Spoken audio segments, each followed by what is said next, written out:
question is about the journaling that you were talking about. And my great-grandmother apparently had kept a journal, and she asked that her journals be burned. Oh no. And so my great aunt and grandmother did that. Oh no. My question was, Yeah. do you think that that is a dying wish that should be honored, or is there too much information for future generations? Well, that's a very good. It's a good philosophical question, because Franz Kafka asked Max Brod, who was his friend, to burn all his material if or when he died, but Max Brod didn't. and Kafka may have surmised that his friend wouldn't burn it. The grandmother could have burned the journal herself. Why, you know? Right. Yeah. Why did she? Send it to my editor and tell him to burn it. Yeah. I'm trying to think of some other examples. Well, Hawthorne burned his wife's letters to him. I'm not sure why. They were very deep. They were very much in love, but Mrs. Hawthorne was very naive and a very typical woman of her time. And there have been examples in history. Then she went through his great notebooks. The American notebooks of Hawthorne are beautiful.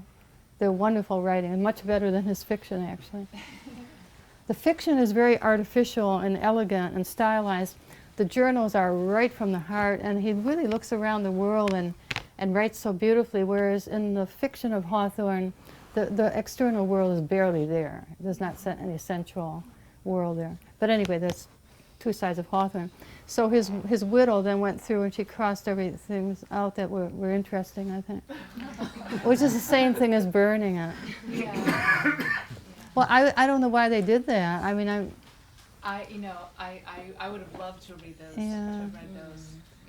Considering that I didn't know anyone that she was probably writing about it. it's too bad. That's irrevocable. You know. Yes.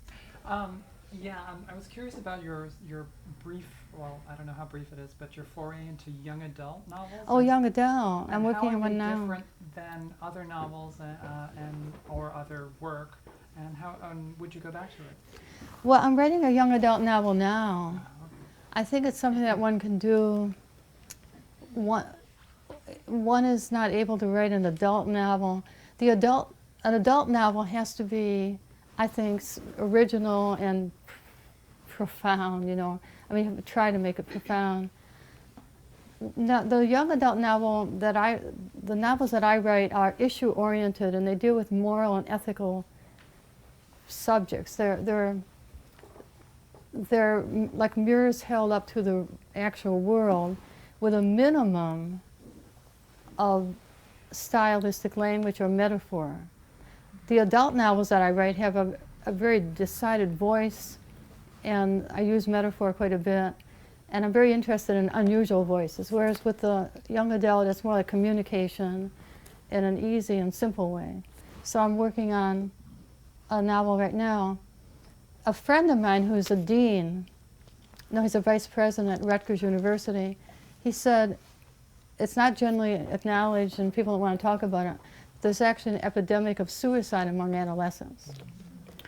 And many, many, many more attempts at suicide than people know.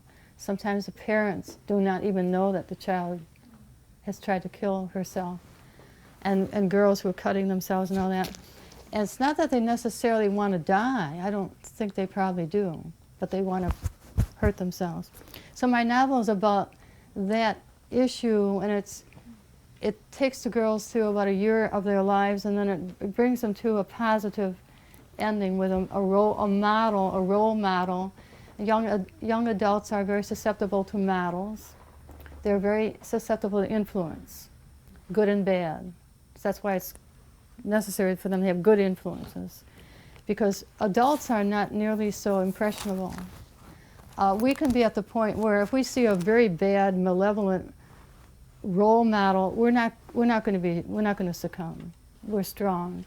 But a 13, 14, 15-year-old is very, very impressionable, and their lives can be ruined by being in the company of the wrong people. So in my novel, there's somebody who's a positive role model, and I'm kind of dealing with that.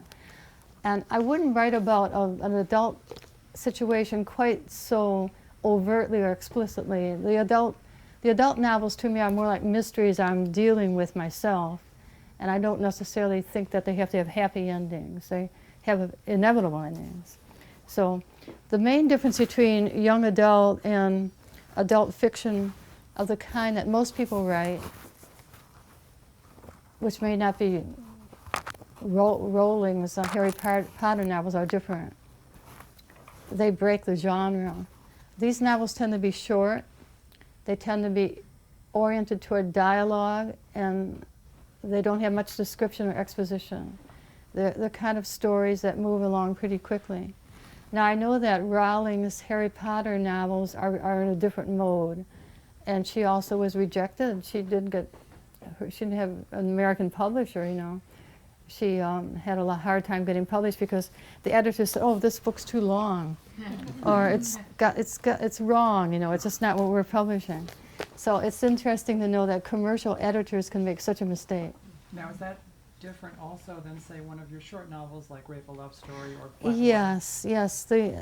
I think of young adults as being a group of people who are very impressionable. And I feel that it's something that if you read the right novel, if you have a certain problem and read the right novel, you really could be helped. And that's a side of literature that some people don't talk about, the sympathy, the sympathetic side. I'm also interested in just the aesthetic side of literature, where it's just aesthetics and there's no special reason for it. I mean, I'm interested in both. Nabokov never thought that literature should have anything other than an aesthetic agenda.